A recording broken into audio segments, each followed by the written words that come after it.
Hello guys, अब हम आपको राष्ट्रीय उपलब्ध सर्वेक्षण प्रैक्टिस पेपर 3 विषय गणित कक्षा 10वीं का अध्ययन करने जा रहे हैं। प्रश्न क्रमांक 1 में कहा गया है कि कौन सी संख्या 0.05 के निकटतम है।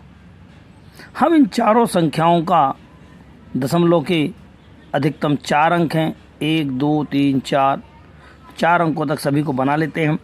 अगर हम बनाने गए 0.06 को तो ये 4 अंकों में बनाया है, इसको भी 4 अंकों में। सबसे निकटतम अगर हम बात करते हैं, क्योंकि हमारे पास जो संख्या थी वो 0.0500500 थी। अगर हम देखते हैं सबसे निकटतम कौन सी है, 499, अतः आंसर सी होगा। दी गई आकृति का क्षेत्रफल ज्ञात कीजिए। चूँकि दी गई आकृति आपको दी गई है तो ये आयत बन रहा है यहाँ से, और यहाँ एक आपका समलम चतुर्भुज बन रहा है। कुल क्षेत्रफल ज्ञात करना है तो समलम चतुर्भुज का क्षेत्रफल प्लस आयत का क्षेत्रफल। समलम चतुर्भुज के क्षेत्रफल का सूत्र क्या होता है, 1/2 b1 + b2 × h प्लस आधार का क्षेत्रफल कितना होता है, आधार गुणे ऊंचाई अर्थात b × h के। इनमें मान रख देते हैं। इसमें हम चित्र के माध्यम से देख पा रहे हैं ये पूरा कितना है, 9। ये कितना होगा यहाँ से यहाँ तक का 7। ये कितना बचा, 2, क्योंकि ये 7 तो ये 7 हो गया और ये 2 हो गया। अर्थात इसका b1 कितना कहलाएगा, 5 और 7, और h कितना कहलाएगा इसका, 2। तो यहाँ पे हम मान रख देंगे 1/2 b1 b2 × h। दूसरे वाले का निकालेंगे तो आधार गुणे ऊंचाई। ऊंचाई कितनी इस बार, 5, तो 7 × 5। अब हम इनको हल कर लेते, 2 से 2 काट दिया है, 7 और 5 12, धन 7 × 5 35, 35 और 12 47। अतः आपका आंसर बी नंबर। प्रश्न क्रमांक 3, डेल 99 से बड़ा एक पूर्णांक है तो निम्नलिखित व्यंजक में से सबसे अधिक मान किसका होगा। क्योंकि डेल 99 से बड़ा है, अतः सरलतापूर्वक समझने के लिए हम डेल को 198 यदि मान लेते हैं, इसका जस्ट डबल करके 198 मान लिया। अब हम देखते हैं, पहला ऑप्शन था 1 2 3 4 / 99 डेल मतलब 198। इसको सॉल्व किया तो ये पूरा कट करके कितना आ गया, 1/2 आ गया है। लेकिन हम भाग को गुणा में कन्वर्ट करते हैं तो कितना हो जाएगा, 2/1 और 2 का गुणा कर दिया। फिर दूसरे ऑप्शन में गए, दूसरे ऑप्शन में धन था, धन मतलब 1/2 जुड़ेगा मतलब आधा मतलब इतना हो जाएगा। यदि हम गुणा की बात करते हैं तो गुणा में 1/2 का भाग देना, 617। इन तीनों चारों में अगर हम देखते हैं तो सबसे अधिक आंसर किसका आया है, 2468। अतः पहला ए नंबर का आंसर सही। प्रश्न क्रमांक 4 में कौन सी संख्या के बीच में एक परमेय संख्या मिल सकती है। इनके बीच में भी परमेय संख्या मिल जाती है, इनके बीच में मिल जाती है, इनके बीच में मिल जाती है, सभी के बीच में परमेय संख्या मिल जाती है। अतः आंसर सही होगा। पहला, दूसरा और तीसरा सभी आंसर सत्य होंगे। प्रश्न क्रमांक 5 में चित्र में दिखाया गया है कि PQR एक समांतर चतुर्भुज है, PQRS एक समांतर चतुर्भुज है, और ये वाला भी एक समचतुर्भुज है। जब समचतुर्भुज होता है तब ऐसी स्थिति में चतुर्भुज है तो ये कोण 37 दिया हुआ था, अतः एकांतर कोण से ये भी 37 होगा। जब ये 37 हो तो ये भी 37 होगा। तब हम कह पाएंगे कि 37 और 37 74, अर्थात ये कोण दोनों बहस कोण प्रमेय से ये वाला कोण कितना हो जाएगा, 74 हो जाएगा। अब PQRS की बात करते हैं। PQRS में ये 66 है तो सम्मुख कोण बराबर होते तो ये भी 66 होगा। अब इन दोनों कोणों का योग भी आपका कितना हो जाएगा, देखते हैं। चारों कोणों का योग कितना होता है, 360। तो मान लिया कि ये x है और ये भी x है। x + x + 66 + 66 बराबर 360 के। x और x मिलकर 2x बराबर, इन दोनों को जोड़ लिया, 132 बराबर 360 के। 132 को उधर ले गए, घटा दिया, 228, 2 का भाग दे दिया है, कितना बचा है, 114, 2 का भाग देने में। अब हम आगे बढ़ते हैं, तब हम PRS की बात करते हैं। PRS की बात करते हैं, ये कितना था, PSO + 74 + 114, 74 को उधर ले जाएंगे, आपके पास आंसर आ जाएगा। घटाने पर कितना, 40 डिग्री होगा। अतः हम कह पाएंगे कि आंसर कौन सा होगा, बी नंबर का आंसर सत्य होगा। 4x² + का y² + का xy को पूर्ण वर्ग बनाने के लिए क्या करना पड़ेगा। हम इसमें क्या जोड़ दें, 3xy जोड़ देंगे। देखते हैं कैसे। यदि हम 3xy जोड़ते हैं तो 3 और 1 4xy तैयार हो जाता है, और ये पहले का स्क्वायर 2 इंटू पहला दूसरा प्लस का दूसरे का स्क्वायर, सूत्र बन गया है पहला प्लस दूसरे का होल स्क्वायर, अर्थात a प्लस बी का होल स्क्वायर तैयार हुआ है। ऐसी स्थिति में हम कह पाएंगे कि आपको कितना जोड़ना पड़ेगा, 3x जोड़ना पड़ेगा। निम्न में से कौन सा विकल्प 30% के लगभग है? ऑप्शन नंबर 1, 2, 3, 4 आपको दिए हुए हैं। इसका दशांश निकालना, मतलब 10 का भाग दे करके परसेंटेज में निकालना है, 290% हो जाएगा। जबकि 15 में से 2 का निकालना तो 2/15 गुणे 100% में निकाला है, जो कि 13 सही 1/3 आएगा। यदि हम इसको निकालते हैं 1 किलोग्राम में से 31 ग्राम, तो 31 किलोग्राम को ग्राम में कन्वर्ट कर लिया 1000 और इनको सॉल्व कर लिया। सॉल्व करने में कितना आ गया है, 3.1% आया है। चौथे वाले को चेक करते हैं। चौथे वाले में क्या लिखा था, 205 सेंटीमीटर में से 62 सेंटीमीटर। तो हम इसको काटते हैं, 5 से काटा है 41 आ गया, 5 से काटा इसमें 20 आ गया, दोनों को गुणा कर लिया, 41 का भाग दे दिया है, लगभग हमारे पास 30% के आसपास आ गया। तो हम कह सकते हैं कि आपका 30% का आंसर कौन सा होगा, डी वाला होगा। तब हम कह पाएंगे कि डी वाला आपका आंसर सही होगा। माना अमित के पास x है तो भूमि के पास कितने हो जाएंगे, 2/3 x है तो 2/3 x हो जाएंगे।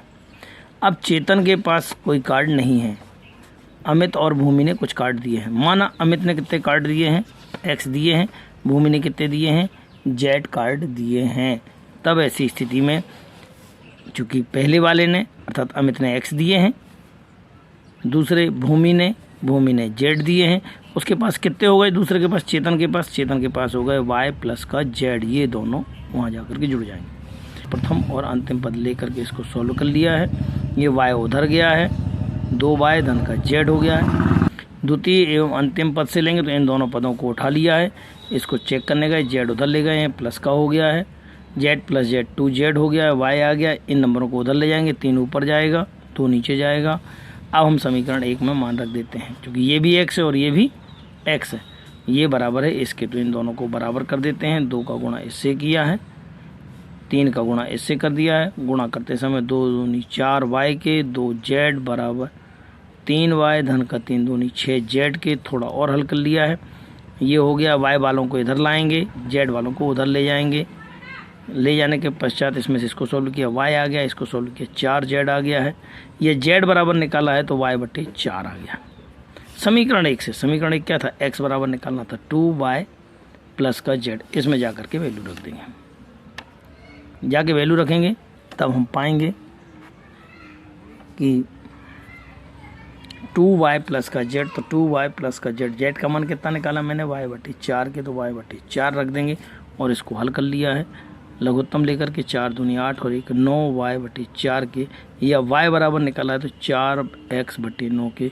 तब हम कह पाएंगे कि उसके पास कितने हैं, 4x अमित ने चेतन को कितने कार्ड दिए, 4x/9 कार्ड दिए हैं। प्रश्न क्रमांक 9 की बात करते हैं तो तार की जाली के एक टुकड़े को बेलनाकार पेड़ रक्षक बनाया गया है, जिसकी ऊंचाई कितनी है, 121 है। ये ऊंचाई 121 है, ये इसकी परिधि है 66 सेंटीमीटर है। अब हम इसको सॉल्व करते हैं। कितनी है, 66 है। परिधि कितनी होती है, 2πr होती है। 2πr बराबर 66 है। r का मान निकाल लिया। इनको इधर ले जाएंगे तो 66 7 ऊपर चला जाएगा, 2 और 22 नीचे आएगा। काट देंगे इसको, 2 से काटा इसको, 2 तिया 6, 2 तिया 6, फिर 2 11 से काटा, 11 दूनी 22, 11 तिया 33। इन दोनों को गुणा कर लिया, 7 तिया 21/2 अर्थात 21/2 सेंटीमीटर होगी। त्रिज्या निकलाई। घेरा क्षेत्रफल निकालना है तो क्षेत्रफल का सूत्र क्या होता है, πr स्क्वायर। r का मान हमने यहाँ निकाल रखा था, मान निकाल के रख दिया है। इसको हल करते गए हैं, 7 से काटा 7 तिया 21, 2 से काटा 11 या 11 3 21/2 की, 11 3 21/2 की। इन सब का गुणा करके 2 का भाग दे देंगे, आपके पास आंसर आ जाएगा 346 वर्ग सेंटीमीटर। अर्थात हम कह पाएंगे कि आपका घिरा हुआ क्षेत्रफल बी नंबर का आंसर सही होगा। क्वेश्चन नंबर 10 में लिखा हुआ है 1/x बराबर 4 भागे 3x माइनस का 7। अर्थात हम इसको ऐसा लिख सकते हैं, इसका गुणा इससे, इसका गुणा इससे, 4x बन जाएगा बराबर में 3x ऋण का 7। x वालों को एक साइड लाएंगे और इसके बाद माइनस का 7, 4 में से 3 गए, x बचेगा 1 अकेला बराबर माइनस का 7। अर्थात हम कह पाएंगे कि आपका आंसर माइनस का 7 ए नंबर का सही है। यहाँ पर चित्र दिया गया है, चित्र में कहा गया कि सारे कोण 80 से कम है। मान लिया कि 79 है, तो ये 79 से छोटे ही होंगे, सबके सब 79 से छोटे होंगे, सबको जोड़ लिया 237 से छोटे होंगे। ये भैंस कोण है, ये तीनों के योग के बराबर था। ये 237 से छोटा कौन सा है? अगर हम यहाँ पर एग्जाम ऑप्शन में देखते हैं तो 180, 200, इनसे छोटा कौन सा है? 200 है। तो आपका आंसर सही विकल्प कौन सा होगा? 200 आंसर सही होगा। नेक्स्ट, यदि एक m एक विषम प्राकृत संख्या के रूप में निरूपित है तो कौन सम संख्या होगी? अगर हम यहाँ पे देखते हैं इस वाले नंबर पे रख करके, तो यहाँ पे m² अर्थात एक रखा, विषम संख्या रखना है, विषम संख्या रख के देख रहे हैं हम, 1, 3, 5 रख के देखेंगे तो हमारे पास यहाँ पर 108, 100 और 124 प्राप्त, अर्थात सम संख्या प्राप्ति। तो हमारा आंसर हम कह पाएंगे कि डी वाला आंसर सत्य होगा।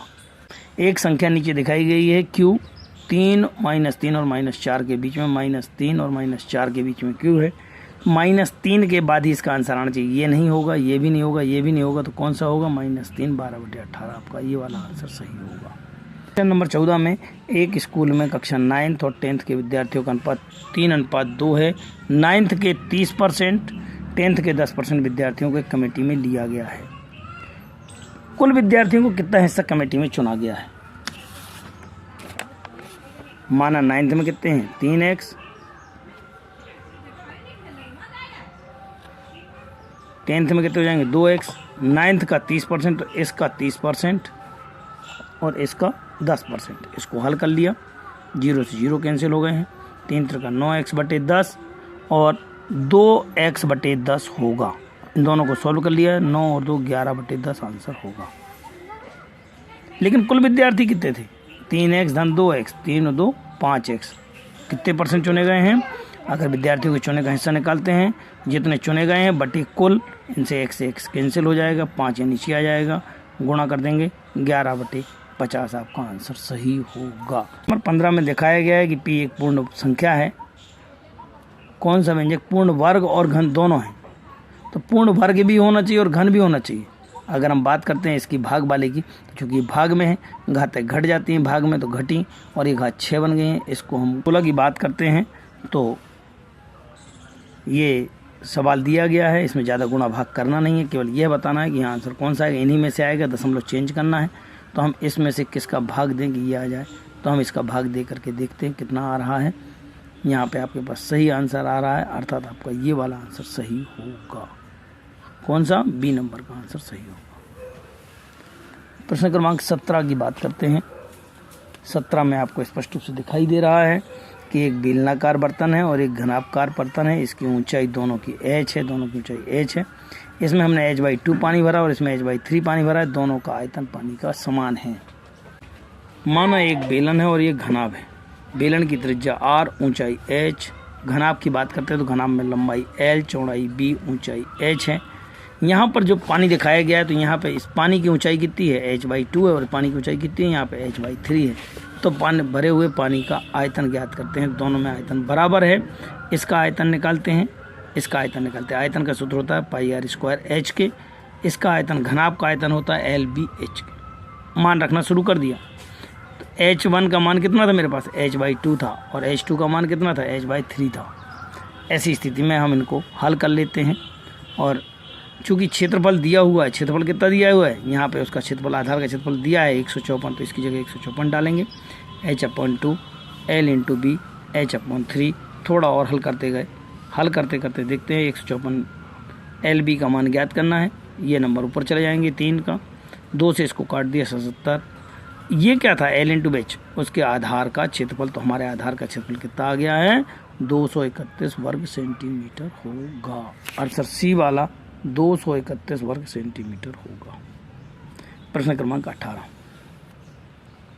यहाँ पे एक डब्बा बना हुआ है, बॉक्स बना हुआ है। इस बॉक्स पर रखे हुए मान को ज्ञात करना है। तो कौन सा सही है? तो सी नंबर का आंसर सही है। कैसे पता? इसको करके देख लेते हैं हम। इसको 4/9 को 2/3 का स्क्वायर लिख सकते हैं। 3 दूनी 6 माइनस का 6। इसको पलट दिया, 2/3 था तो कितना बन गया? 3/6 की घात। ये धन में हो गया है क्योंकि पलट दिया है। अब यही नंबर यहाँ देंगे तो भाग देंगे तो आंसर कितना आ जाएगा, 1 आ जाएगा। तो हम कह सकते हैं कि सी नंबर का आंसर सही है। अंक 19 में आपको ये चित्र ग्राफ दिखाई दे रहा है। यहाँ से स्पष्ट है कि 0 से 20 में 5 हैं, 20 से 40 में 5 हैं, 40 से 60 में आपके पास 10 लोग हैं। यहाँ यदि और बात करते हैं 60 से 80 में तो ये 20 लोग हैं, ये 10 लोग हैं। कुल मिला के कितने लोग हो गए, 50 लोग हो गए। अब प्रश्न जो हमारा कहता है वो कहता है कि 60% से कम लोग जॉगिंग करते हैं, ऐसे कितने लोग हैं। तो 60 से कम कितने हैं, 60 से कम ये वाला है, 60 से कम कितने हैं, कितने 5, 10 और 5, 5 और 10, 5, 5, 10 और 20, ये इतने हैं। लेकिन कितने में से, 50 में से। तो 20 हैं 50 में से, परसेंटेज में निकालना है तो गुणे 100 कर देंगे, काट देंगे, इसको हल कर देंगे। 1 0 से 1 0 काट दिया, 5 से काटा है, इसको 20 आ जाएगा, 2 दूनी 4 और 40%। अतः हम कह पाएंगे इसका आंसर कितना होगा, 40% होगा।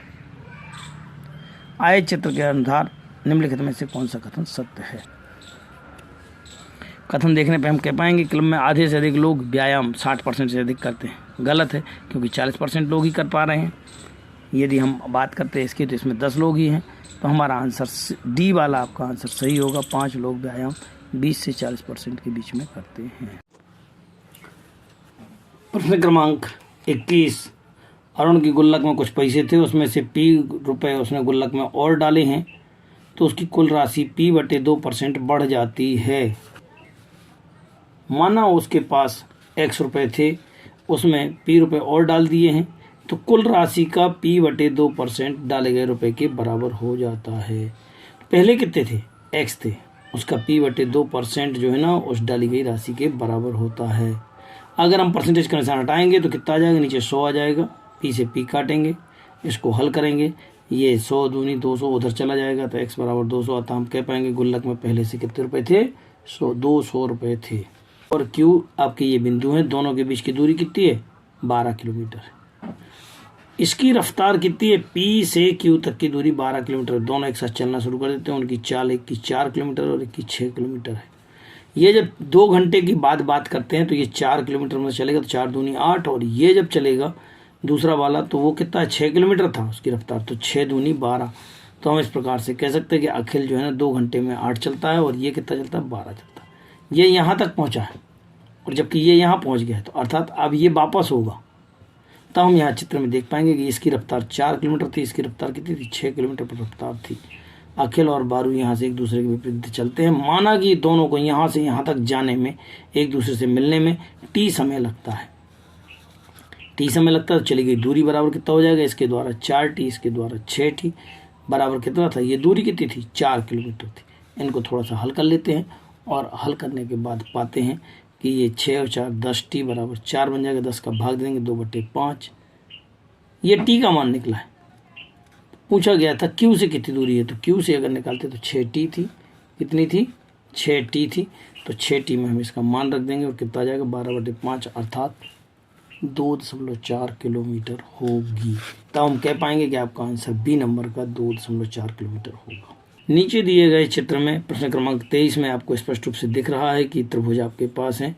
कौन कौन से हैं, PQS, तो PQS ऊपर वाला इधर वाला, और RQS, तो RQS 2 त्रिभुज आपको दिखाई दे रहे हैं।